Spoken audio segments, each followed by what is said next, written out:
It's the Locked On Podcast Network, your team every day.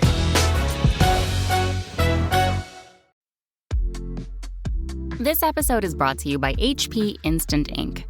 No one is reading your mind, but HP Instant Ink knows when your printer is running low and sends new cartridges before you run out. So you never have to think about ink. For details, visit hp.com/instant ink Spotify. Conditions apply.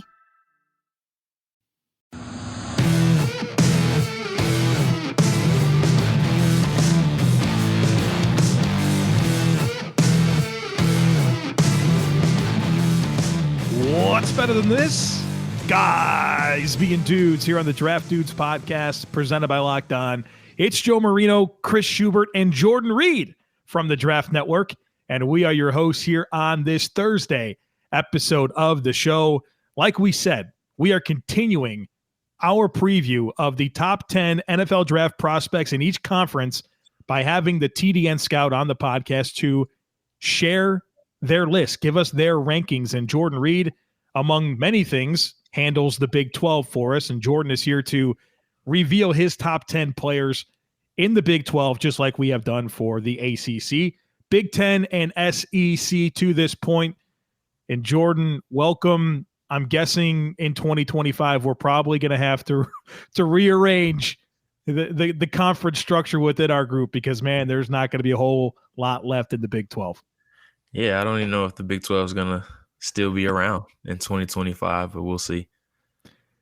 I'm looking forward to those initial press conferences from, Sark and Lincoln Riley, where inevitably those questions are going to come up, and you could just already feel the coach speak. Like, right now we're just focused on, being the best version of the Oklahoma Sooners that we can, and winning the Big 12 this year. That's part of the plan. It's just gonna be weird, man. It's going to be awkward and very weird. I definitely agree with that. But this conference alignment, not just the Big 12, everything is crazy. Everybody wanted to go to the SEC, talking about super conferences. Like, I couldn't even imagine like a 20-team conference. Like, even the logistics of all that stuff is going to be crazy. Before we get to your list, I do have a question for you about expectations and kind of going into studying the Big 12 this summer with a open mind and letting the talent speak to you. Where did it come in compared to the way you thought it would going into, the summer scouting?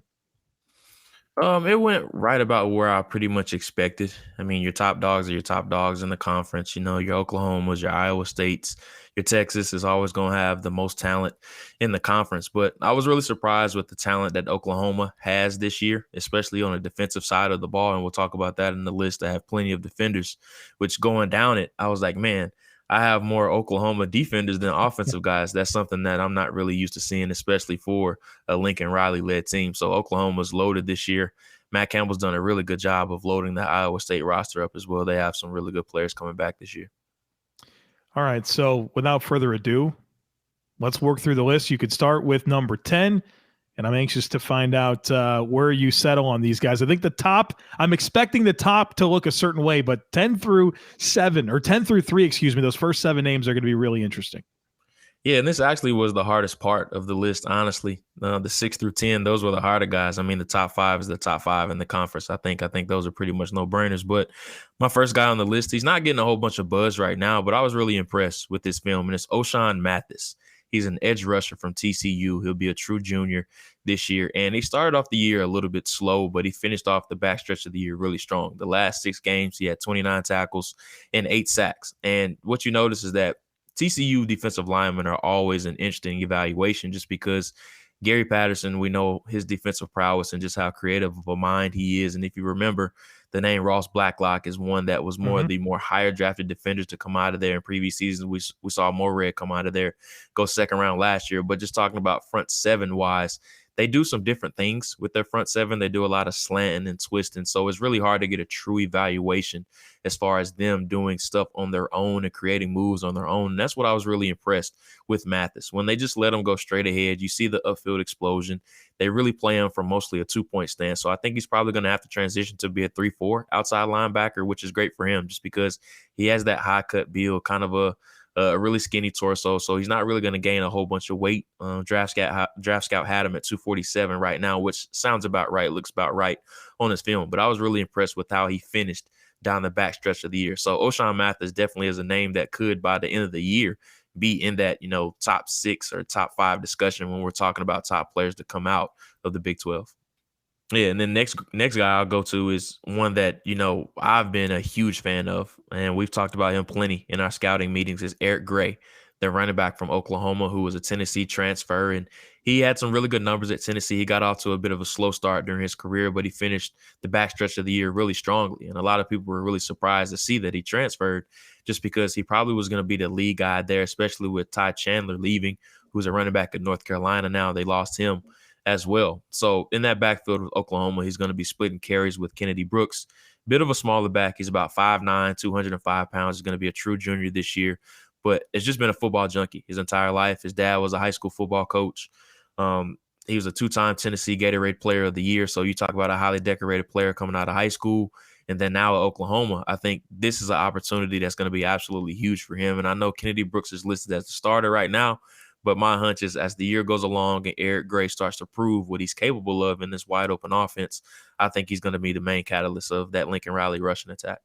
So I'll say, obviously it's going to be, I think he will be the lead back for Oklahoma pretty soon in the season. But I think last year proved with the 2 North Carolina backs, with Javonte Williams going high second round and Michael Carter, he was wound up being a 4th round pick, right? If I'm not mistaken. It's still 2 high picks. I don't think the NFL is going to discriminate against Gray for being part of a backfield where the carries are going to be split. If anything, they may look upon that favorably and appreciate that there's less wear and tear on them. Absolutely. And we know when most teams or playoff teams, they have that 2 or 3 back committee that is going on right now. Yep. You very rarely see these high-priced running backs going deep into the playoffs. So I think with these committees, that's really what the NFL is really trending more towards. And a back like Eric Gray that not only provides you a value in the backfield, but he can flex out and be a part of the passing game as well. He can play slot receiver. I think that's going to help him a ton.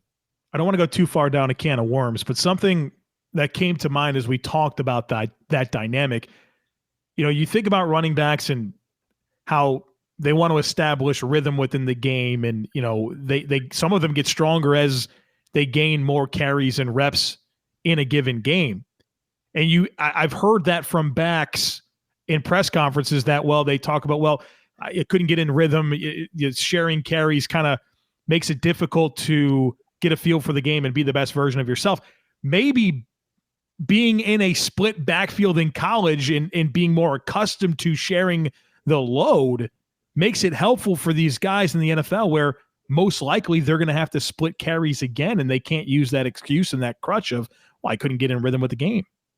Yeah, for sure. And, us being evaluators, the first thing that we look at when we're talking about running backs is just how much tread does he have on his tires. And I think players like Javonte Williams and, these other Michael Carter from North Carolina as well, I think that really was a positive for them on their resume, just because they're coming into the league with not a lot of wear and tear on their body. And, in years past, we've had question marks about players that were 3 or 4 year starters at running back, and they were the main guy. So you always worry about when that expiration date is going to be for them, just because we know with running backs, they very rarely see that second contract if they're not a 3-guy or 3-down threat. So that's always your worry with those type of running backs. So this is how I've always envisioned running backs. It's kind of like in basketball when you have that hot shooter that night, you're just going to constantly feed him.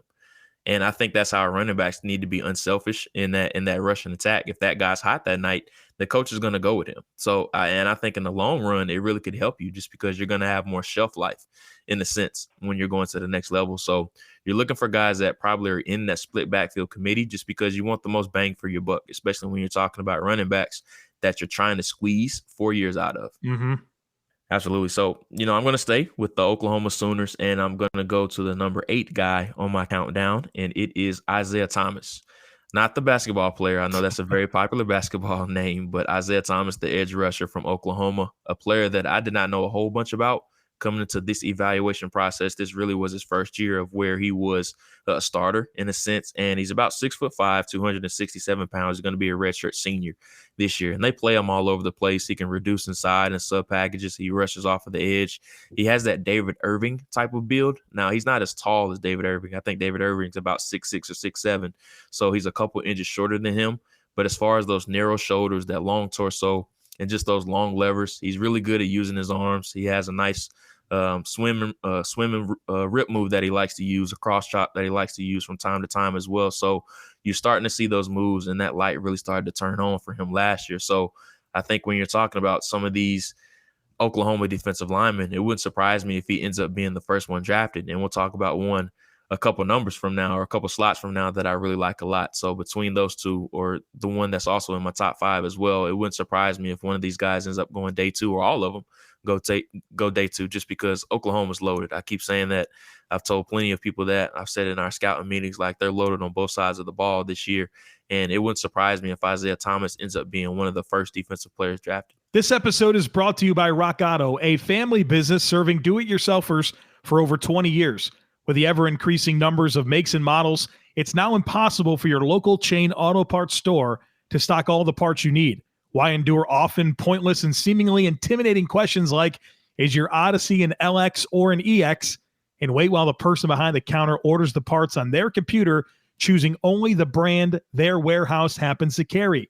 You have access to rockauto.com at home and in your pocket. Save time and save money when you use rockauto.com. Why would you choose to spend 30%, 50%, even 100% more for the same parts from a chain store or car dealership?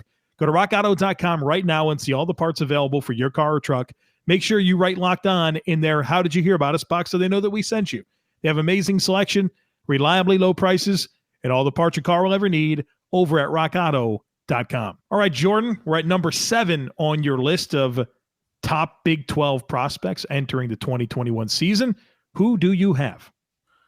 So I've talked enough about Oklahoma, so let's take a little bit of a break from Oklahoma. We're going to go to the other side of the Red River rivalry, and we're going to go to Texas, and we're going to go to linebacker DeMarvin Overshown, who's getting a lot of preseason hype right now, and rightfully so, especially when you're talking about the modern-day linebacker of players that have a little bit of a smaller build, but you sacrifice some of that size just because you want to have them as far as 3-down threats and be really good in pass coverage, just because that's the name of the game now. If linebackers can't play on 3rd down, they can't really get on the field just because of how unique and how effective offenses are in the passing game.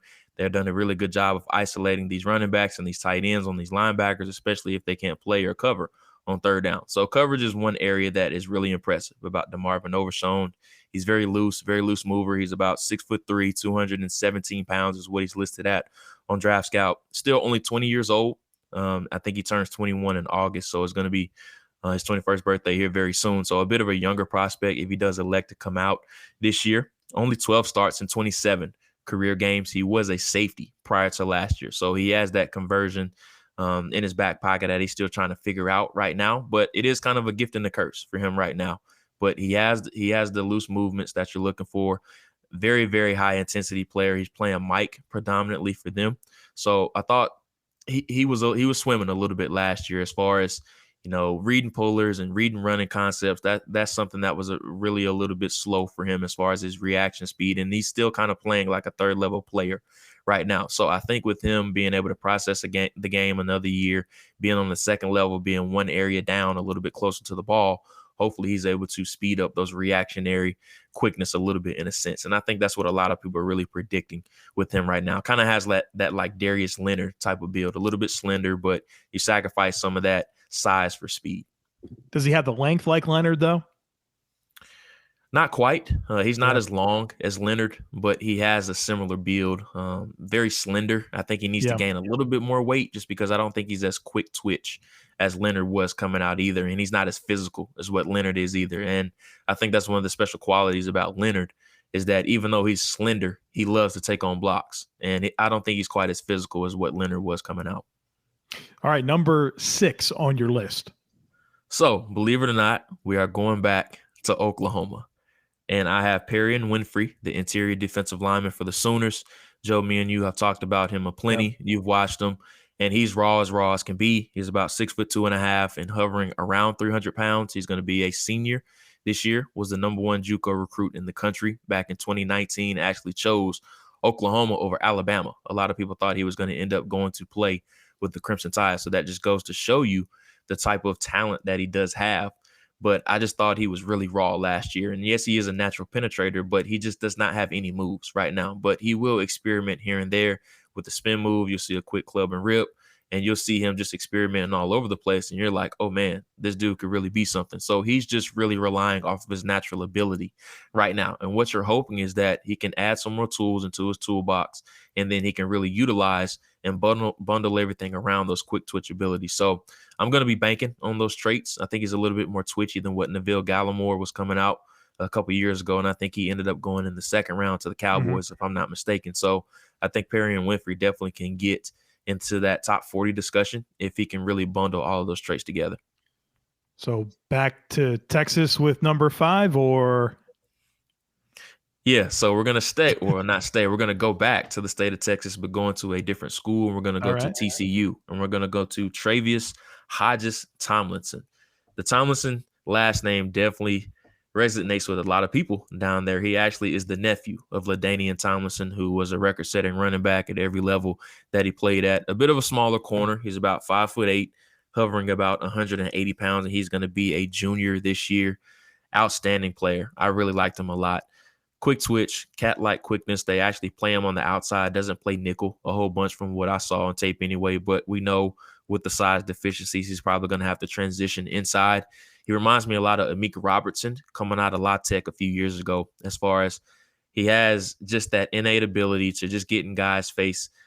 He just loves the game. He plays with a lot of intensity, has really good ball skills, can crowd the window even though he does lack length, and he loves to come up and tackle. That's one of the biggest things that stands out about him, and I think that's what's going to give him a chance on the next level.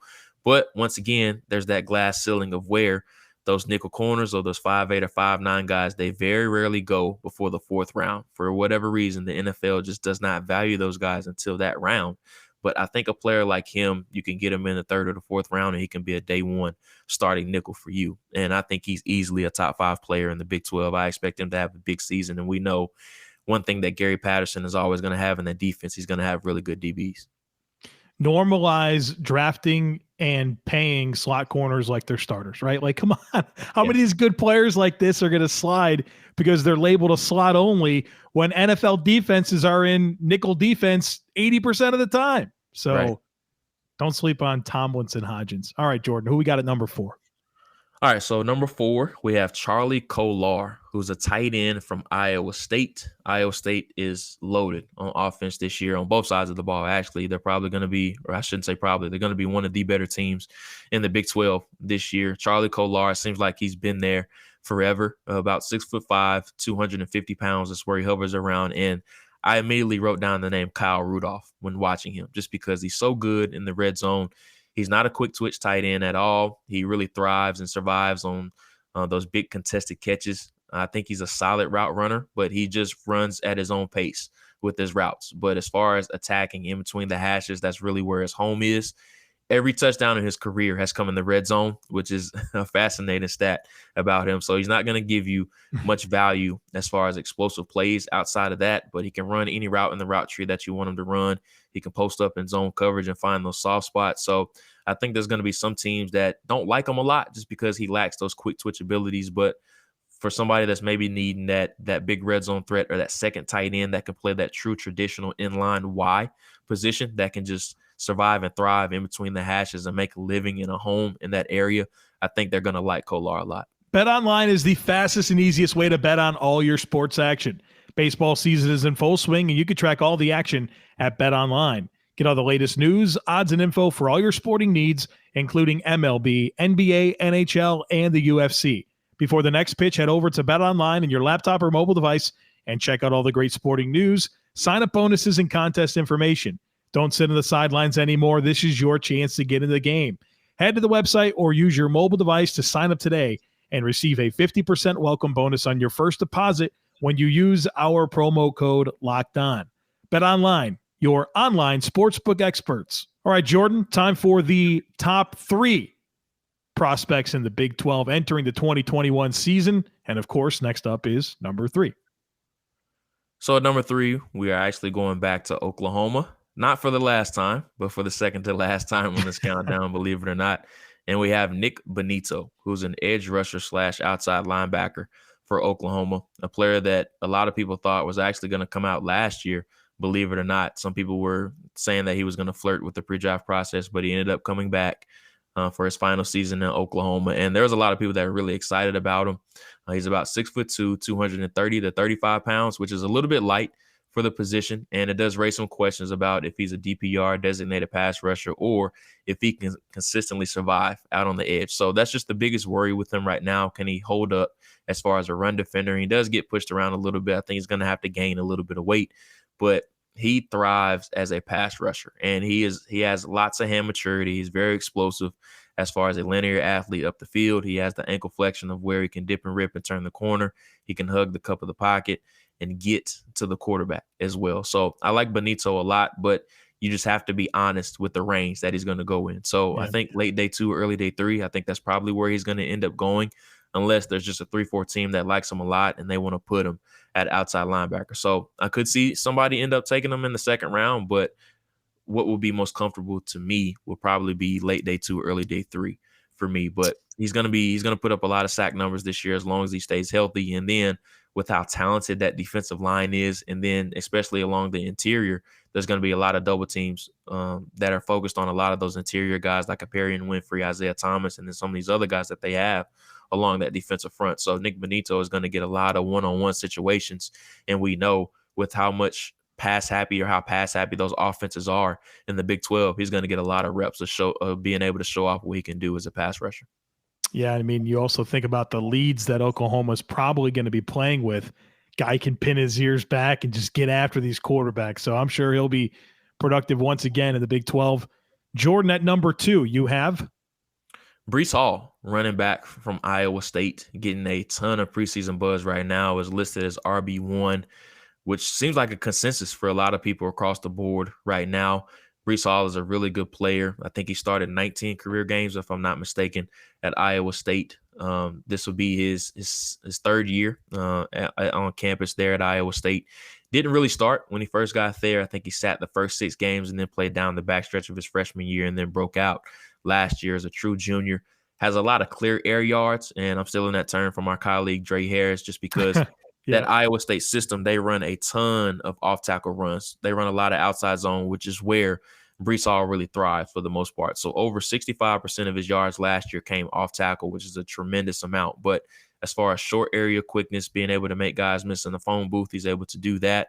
But you just want to see him do a little bit more as far as in between the tackles. That's the big question that I have about Breece Hall. I don't have any other questions for him outside of that. So him being the RB1 candidate for a lot of people right now, I do understand it, but I just want to see him play a little bit better in between the tackles. And then, of course, in pass protection, I want to see him be a little bit better in that area as well. But as far as teams that thrive off of these outside zone schemes or running off tackle, like San Francisco or the LA Rams or teams like that really like to get outside or run those off-tackle runs, I think Breece Hall could be a really good fit there. But like I said, I just want to see him play a little bit better in between the tackles. And I mentioned this to you guys, Iowa State, I would love to see them be in this college football playoff of where he can play against an Alabama or a Ohio State or a Clemson, some teams that really can match that team speed that they have across the board that can force them to play in between those tackles a little bit more. So Breece Hall is very talented. Don't make it seem like I'm calling him day 3 running back or anything like that. I just have some questions about him being able to survive and thrive in between the tackles. I want to see him play a little bit better in between those areas. Number 1, I think, is of no surprise, Jordan. Who do you have? Yeah, Spencer Rattler, quarterback from Oklahoma. Him and Sam Howell pretty much have been seen as the consensus top quarterbacks in this class right now. And I liked a lot what I saw from Spencer as far as an arm strength standpoint, being able to see the field and attack coverage on all 3 levels of the field. I think Lincoln Riley does a really good job of matching the concepts to what he wants to utilize. And I think something that a lot of people have to understand before even looking or studying Spencer Rattler is that he's not the same type of athlete that Jalen Hurts or Kyler Murray is. And I think that's the mistake that I made going into his evaluation. That's the type of athlete that I was expecting. But he's a completely different quarterback than those two guys. And what I mean by that is, even though he thinks and he believes that he's the athlete that Kyler Murray or Jalen Hurts is, I don't think that's really resonated in his head. So I think he has to tone down the hero ball a little bit, especially when he's trying to run the football. And then when Lincoln Riley does try to use those inside or outside zone concepts with him, I think he needs to tone that down a little bit. And then just understanding where his outlets are as far as quick check downs, hot routes, and things of that nature. But once again, last year was his first year ever starting. And then we know whenever you're out there as a first-year starter, you're just trying to do everything that you possibly can to prove that you are the guy. So you see a lot of hero ball. You see a lot of inaccuracies at all three levels of the field with him. But I just think understanding where his outlets are, his checkdowns, and then just getting himself out of trouble. You see him running into sacks quite frequently as well, just because, once again, he thinks he's Kyler Murray as an athlete, but he's nowhere near that type of athlete. So just understanding in his head what type of player that he is, I think that's what he needs to do to take the next step in his development. But from an arm strength standpoint, I think he has it all to be, a top 5 pick in next year's draft. Yeah, man, the accuracy is so natural, and obviously there's not a throw he can't make. So I'm anxious to see him this year and become more of a distributor in that offense. And obviously the comfort should be there. He's got a lot of good weapons, some good running backs to throw the football to as well. So he should put it all together this year. And if there's anyone that's trending towards QB1, the with the best trajectory in my mind, I think it is Spencer Rattler. All right, so he is Jordan Reed. Make sure you guys follow my guy on Twitter at Jordan_Reed. He's got the Read Option podcast going that features Trey Harris and Brentley Wiseman. So don't miss that. Wherever you're listening to this podcast, make sure that you're subscribed to the Read Option podcast as well. So that's not all for us this week on the podcast. Tomorrow, we're going to get into the Pac-12 with Dre Harris, who is our regional scout at the Draft Network for the Pac-12. So don't miss it. Make sure you're subscribed. Would love it if you rate and review the podcast, and we look forward to catching up with you again tomorrow. This episode is brought to you by Spotify Green Room. Have you ever listened to a podcast like this one and you wanted to bring up your own point or just chat with other people that are listening at the same time? Well, let me tell you about Spotify Green Room. This is the first social audio platform made just for sports fans. The app is free to download, and once you're in, you can talk with us, other fans, athletes, insiders in real time about your favorite sport or team. Download the app, currently available on iOS devices. Create a profile, link your Twitter, join one of the groups for the latest league updates, and then you'll see us there. Spotify Green Room, changing the way we talk sports.